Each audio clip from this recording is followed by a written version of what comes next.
All right, good morning, everyone. Welcome to Hardin County Commissioners Court. Today's Tuesday, March 11th, 2025. It is 9:30 a.m. All members of the court are present, and this meeting is called to order. This is a special meeting for the purpose of a public hearing. And if everyone will please rise for the invocation, followed by the Pledge of Allegiance. Dear Lord, I want to thank you for this day, and thank you for all the men and women that work hard every day to make Hardin County a better place to live and raise our families. And thank you, Jesus, for the men and women that work alongside me to make the decisions on behalf of Hardin County and always guide us to make the best decisions every day. Amen. Amen. And pledge allegiance. I Pledge allegiance to the flag of the United States of America and to the republic for which it stands, one nation, under God, indivisible, with liberty and justice for all. Item number 3 is to conduct a public hearing to receive comments from citizens of Hardin County on the consideration of a tax abatement agreement with Ace Green Recycling Incorporated, located at 735 FM 92, Silsbee, Texas, 77656, on property taxes associated with personal property investments in machinery and equipment. And who would like to come forward and speak from Ace Green Recycling first? Good morning, sir. If you don't mind, introduce yourself, and then if you just kind of tell us a little bit about the project, and then we'll go from there. Sure, thank you, sir. Teddy Alban here. I'm the CFO for Ace Green. I was here about a month and a half ago, sir.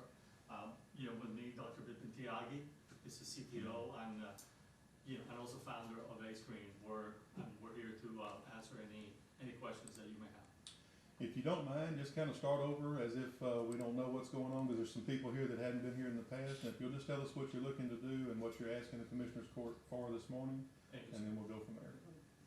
So, yes, sir. So we've looked at a property in Silsbee that we like very much. We're actually talking to the landlord at the moment for a lease. Our plan is to set up in phase 1 a $25 million investment exclusive of the asset, which will render about 70 jobs in phase 1, and that will grow in the future. In addition to the jobs, we'll have all sorts of other activities in the area. We are a technology firm with about 84 patents filed in the U.S. In which we recycle both lead and lithium. So that's what we plan to do in this asset that we've been looking at, sir. And phase 1 starts sometime in 2026, is that right? Correct, sir. Okay. And then phase 2, you're not exactly sure when that'll start, but well, phase 1 should be about 30,000 tons per year. Okay. We expect that after about 18 months or so, we'll grow to phase 2 of about 100,000 tons, sir. Okay. And the reason we're here today is to talk about the application you filed for tax abatement. Yes. And that's for property taxes on on furniture, fixtures, and equipment for the business. Yes, sir. This So we would plan not be to. I'm sorry, go ahead. So we plan to, in phase 1, sir, invest about $25 million exclusive of the land and the building. And obviously that was the object of my application about a month and a half ago when I was here.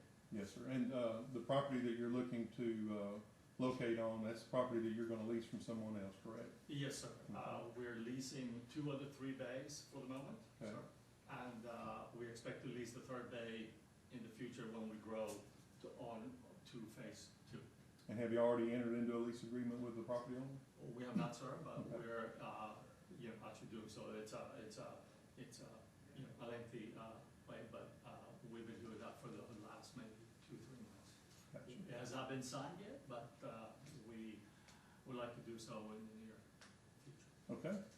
Mr. Kirkendall, I know that you've had some discussions with the company here. This is in your precinct. Anything you want to add or ask? No, sir. I had a great Teams meeting a few weeks ago, and so I really appreciate that. Remind me how to pronounce your name? Vipin Tiagi.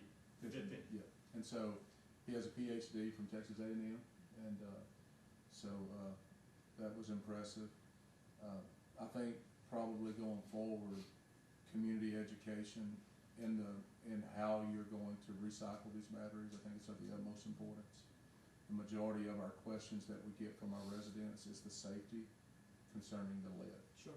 And so we've had many more questions about that than we have about the abatement itself. And so I think there's still a lot of questions in the community to be asked. So maybe some public education type seminars, whether it's at the courthouse or somewhere local in that precinct, or maybe out at County Line Rail.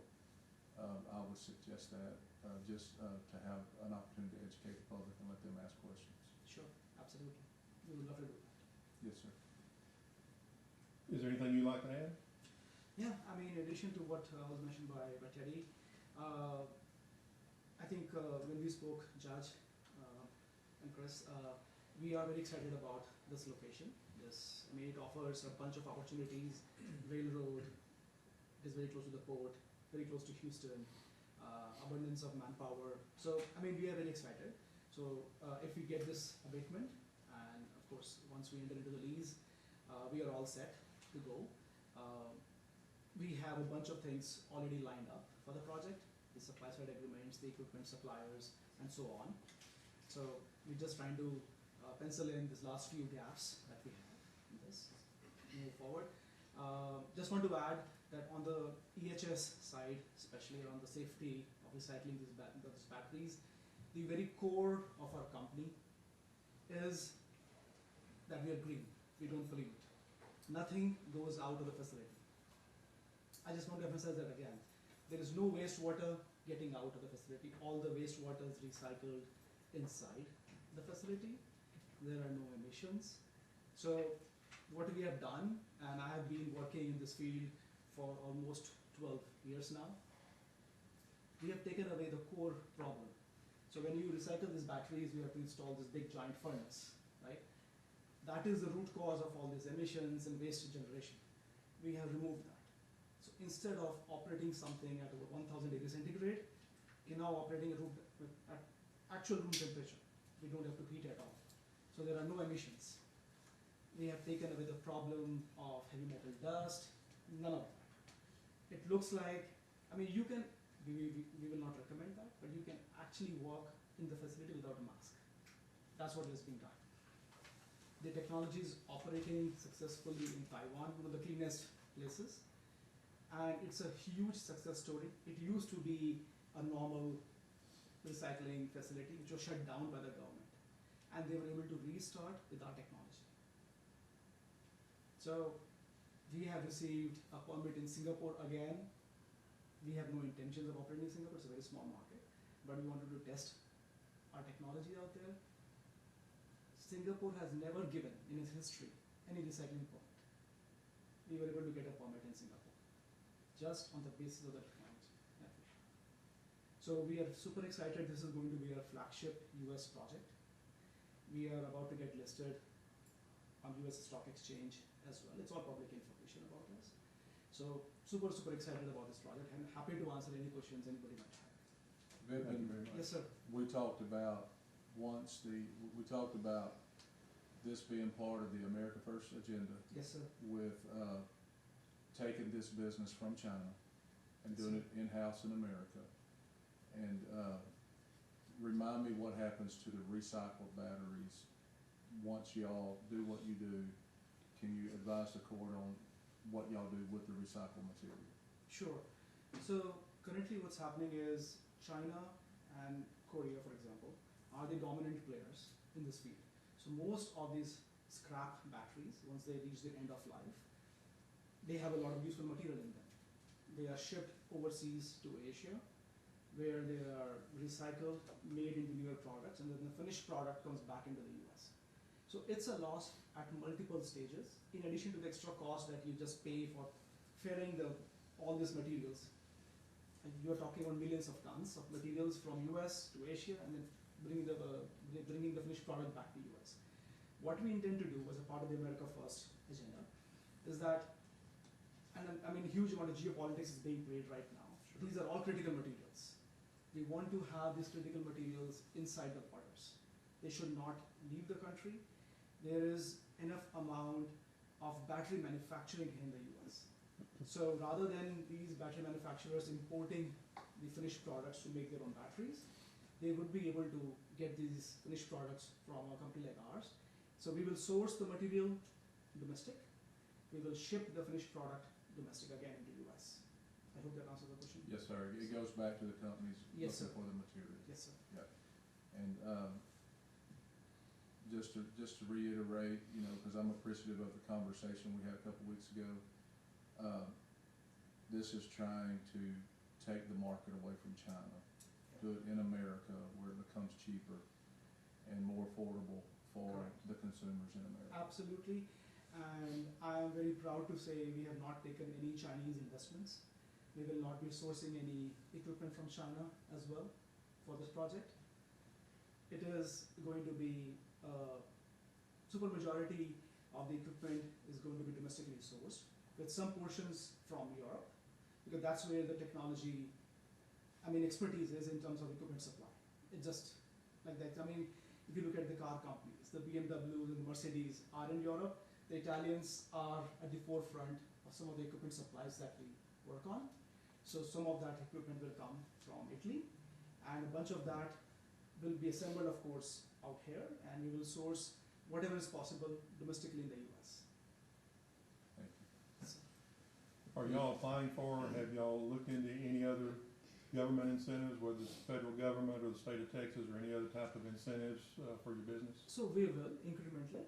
So Yeah. right now, what we really want is, again, we are trying to prove that it can be done sustainably and financially viably here in the US. I'm sure once this project is up and running, we will talk to, we'll talk to the governor's office Right. about expansion and so on. Because otherwise, it just leads to a lot of negotiations upfront, and you just continue to spend a lot of time. We would rather come here, start working, and deliver the project. So Yes, it's sir. about 25 million phase one. Yes, sir. Phase two takes you to 70 to 80 million. Yes. Starting out with 65 employees. We're 70, but About 65 70. locally. Yeah. All right. And then you want to ramp up to 200 Yes, sir. and have an in-house training department. Absolutely. The majority of your jobs would be electricians Electricians, welders, and skilled workers. and skilled workers. Yes, And you're going to be paying Davis-Bacon wages or higher. absolutely. Any other member of the court have any questions or Yes. comments? Yes, sir. Yes. Commissioner Cook? Y'all haven't signed a lease yet. No, we have not. Is that contingent upon the tax abatement? It is one of the factors, but as I mentioned in the last call with Commissioner Chris as well, it is not going to be the only deciding factor. We will of course help, it will help us, and we'll appreciate it, of course. And we are looking for a long-term partnership with the local community out here. It just helps us appreciate that, we want to be here and you all want to be, us to be here as well. We've looked at other parts, of the US, sir, but we really like this area. We really like Texas. We like to be here. Approximately how much in Texas are we talking about? How much would the assets be? So the assets in phase one, ma'am, are gonna be about $25 million of equipment, independent of the land and the building, which that's paid for by the, obviously by the landlord and billed to us as part of the lease, right? So the So- 25 million is the assets? Yes, Yes. we're only looking, we're here only to go over the, obviously property tax issues associated with our, funding of the plant. About $25 million in phase one now. Okay. And you may have mentioned this, but how long have you been in operation? So we have been in operations for about 11 years. The technology company, almost 11 years now. Okay. So so in the past, we've been mostly on, R&D, for, chasing the, the know-how to do what we do now. So now we're jumping into the operational phase.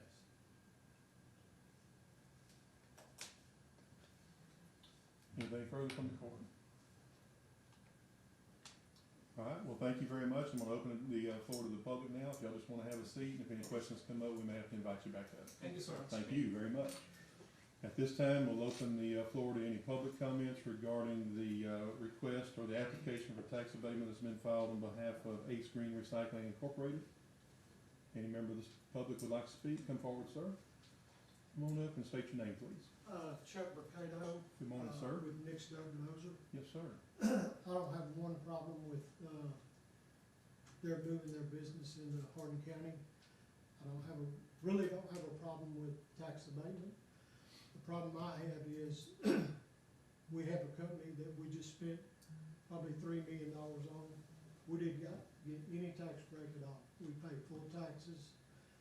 We actually upgraded the energy lines on 327, and that cost us about $350,000 with no help from anybody.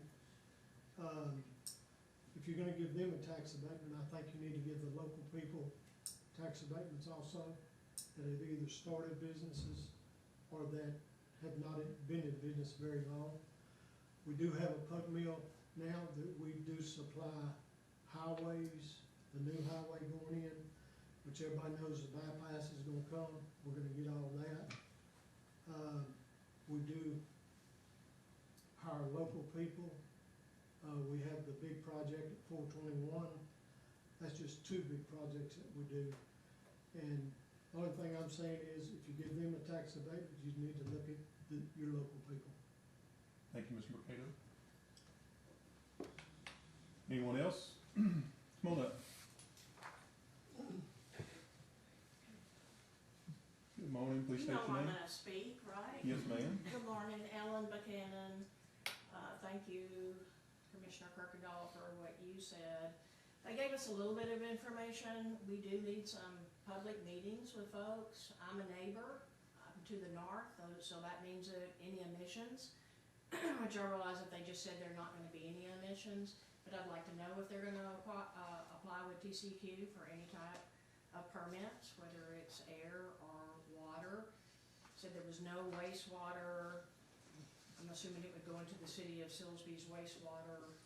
What's in the wastewater, if there are any chemicals that's gonna go to the plant and then go to our creek. So I would like to see some public meetings so that we'll know exactly what the process is. I realize that they said you can walk through the building with not even having to have a mask on.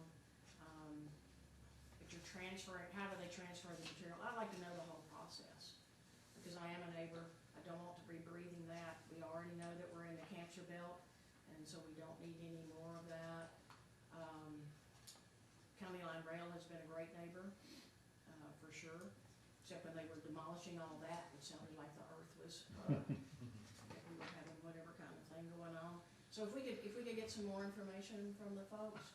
We all know that Silsbee needs more industry. We're not growing. Other places are growing and Silsbee is not. So we would love to have some new neighbors, but we want them to be environmentally conscious. Teddy, will you make it a point to visit with Ms. Buchanan after this meeting? And Sure. Maybe give her any information, and she'll have a ton of questions. Sure. Will do. Thank you. Thank you very much. Next person?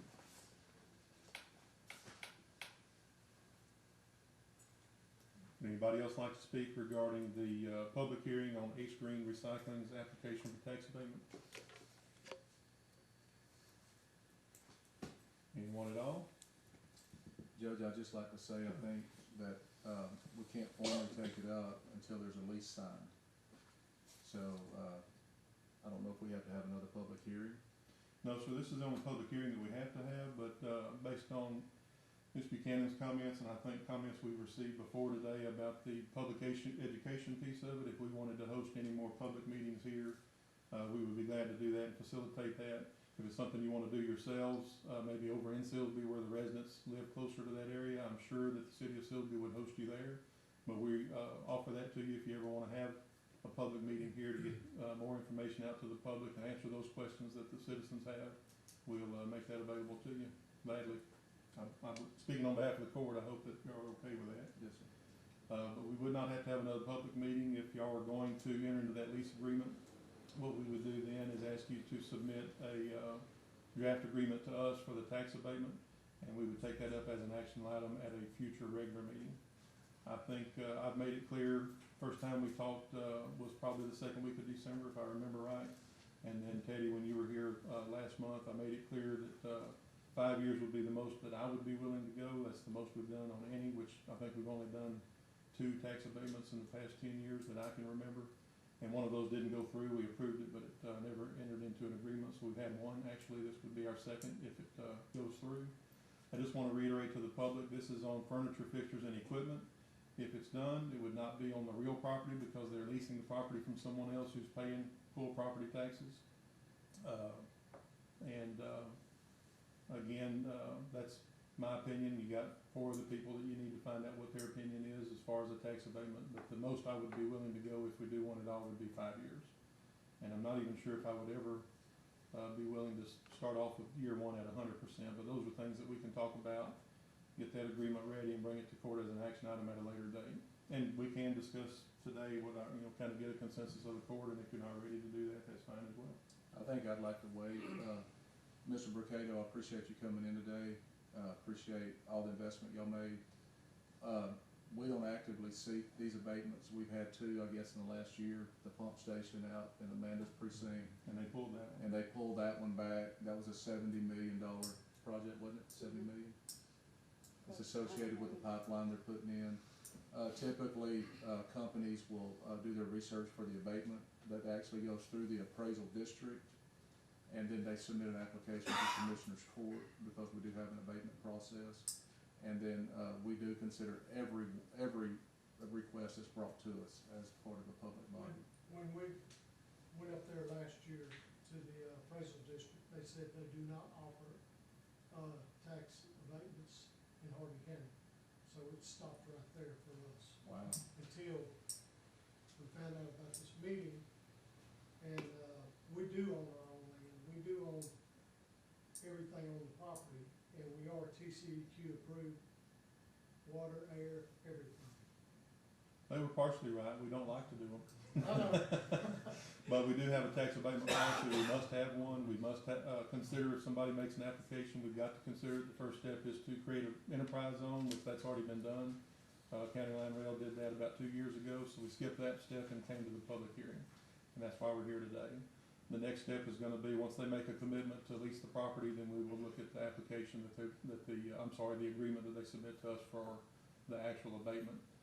And, we will make sure everybody's aware of that before there's action taken. If anybody wants to come and speak, we want to hear from them. But we could reapply for, or we could apply for a tax abatement. If you'll get with Laura after this meeting, she can give you a copy of the abatement policy. Right. What we're looking for is, new employees coming in, and it's usually at least either, 10 or 12, I can't remember.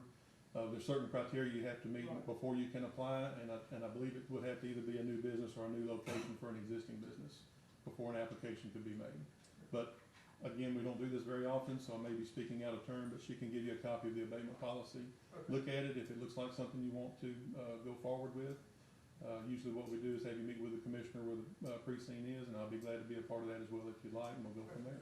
So if y'all plan to expand, to add any equipment or do anything, Yes, that portion of it most likely could be abated once you've set up an enterprise zone. right, So any new or future expansion could be abated. sure.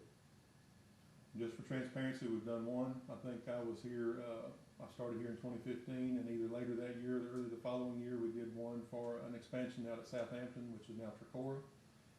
The next one we did was either last year or the year before for County Line Rail. Again, that agreement was never signed because the employment that needed to take place to make that happen didn't happen, and they came to us and said, hey, we're not even gonna submit the agreement to you because we haven't met the number of employees that needed to be, that they needed to have, yeah.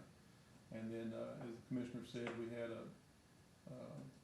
was it Blackfin or who was it that was gonna put in the compressor station? They submitted an application, but they withdrew it, and now we have this one. So, any other comments from the court or the public? Move to adjourn. Second. Have a motion by Commissioner Cooper to adjourn, seconded by Commissioner Kirkendall. All in favor? Aye. We are adjourned for 5 minutes, and we'll be back in session for the regular meeting.